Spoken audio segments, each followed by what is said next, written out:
Anies tanya, apakah Anda menolak ini karena tawarannya cawapres? Tapi kalau tawaran capres mungkin saja akan berbeda? Tidak pernah ada tawaran capres. Tidak pernah ada tawaran capres dari Pak Prabowo? Ya. Tapi dari pihak-pihak lain ada beberapa tawaran capres ke Anda, Mas Anies? Betul. Dan pada semua saya katakan, saya tidak ingin menjadi bagian dari orang-orang yang mengkhianati Pak Prabowo. Saya sampaikan pada semua. Tidak. Begitu Pilpres selesai, saya bertemu dengan Pak Prabowo dan saya sampaikan kepada Pak Prabowo, saya sampaikan pertama, mission accomplished. Tugas yang dititipkan kepada saya untuk di Jakarta dari PKS, dari Gerindra telah saya laksanakan dan alhamdulillah mission accomplished. That's report number 1. Laporan nomor kedua, saya katakan Pak Prabowo, Gubernur Jakarta akan selalu dapat perhatian. Aneh kalau kita bilang, oh kaget dapat perhatian. Tidak, Gubernur Jakarta itu sudah dapat perhatian. Karena itu saya sampaikan kepada Pak Prabowo dari sekarang. Ini masih setahun yang lalu. Pak Prabowo, I will not intercept on your candidacy. Saya tidak akan memotong proses pencalonan Pak Prabowo dan proses kampanye Pak Prabowo. Dan komitmen itu saya pegang.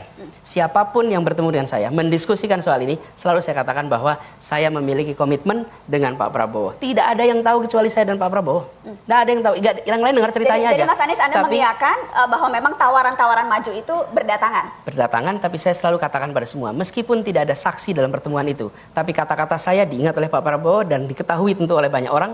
Saya sampaikan kepada semua, saya pegang itu. Jadi, ketika ada yang datang mendiskusikan, saya sampaikan, selama ini ada Pak Prabowo, saya tidak mau memikirkan, not even thinking. Saya boleh tanya Mas, yang datang mendiskusikan, mengajak Anda untuk menjadi calon presiden juga itu? Jangan, kalau nanti saya diskusikan, nanti nggak ada yang diskusi lagi sama saya nanti. Kalau begitu saya tanya saja, Anda menjawab ya atau tidak. PKB? Pokoknya, kan tinggal tersisa partai yang ada, bukan? PKS? Semuanya, dia tinggal itu aja semua kan? partai? PAN?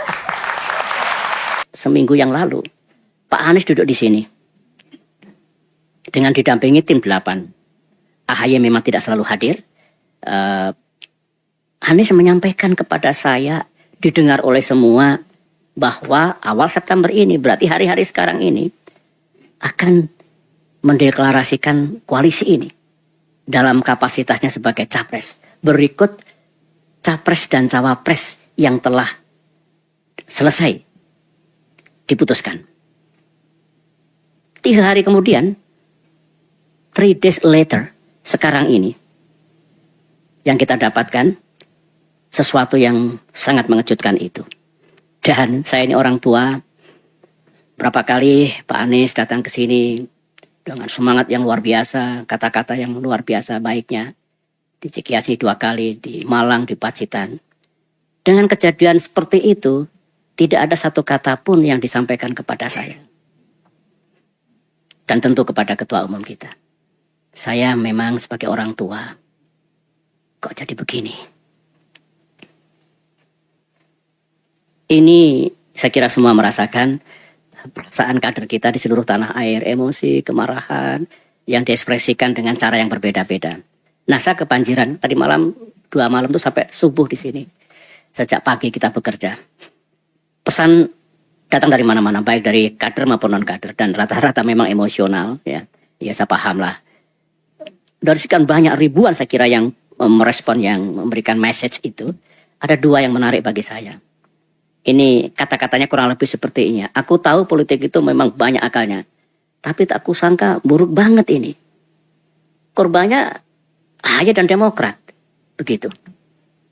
Ada lagi komentar, ini Demokrat kena prank dari musang berbulu domba. Terus saya kok ingat, musang berbulu domba. Ini kan peribahasa yang lama ini. Ingat saya kira waktu kita sekolah di SD, SMP, pernah belajar banyak sekali peribahasa.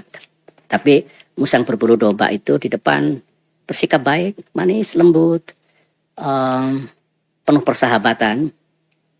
Tapi di balik itu kalau kita lemah dan lengah, ini lengah ini, kita akan dicaplok dan dimakan sampai habis. Peribahasa, musang bukan orang. Nah, mungkin tafsirnya ya kita ditelikung dan seperti itu ya. Seperti peribahasa ini.